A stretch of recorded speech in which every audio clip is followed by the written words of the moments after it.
Let's talk about some of the new features and a little bit about the dimmer and switch, the LT-3300. This is utilizing Z-Wave technology. In fact, it's a new 800 series Z-Wave chip.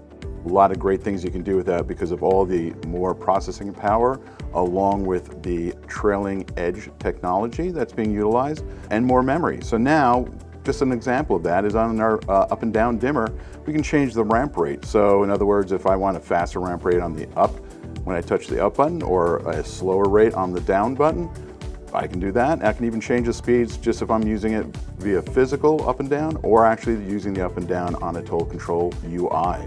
Other features that we now have also is the ease of installation of the LT-3300. You'll notice that there are no heatsink tabs, which is great. No more breaking them off when you have a multi-gang installation.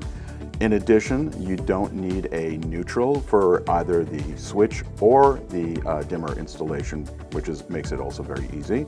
And now we also have the ease of rather having to order different colored actual units, we actually have color change kits. So that gives you up to 7 additional colors for a total of 8 various colors that can be used here by simply changing out the paddles. So that's just some of the great features that you can find on the LT-3300.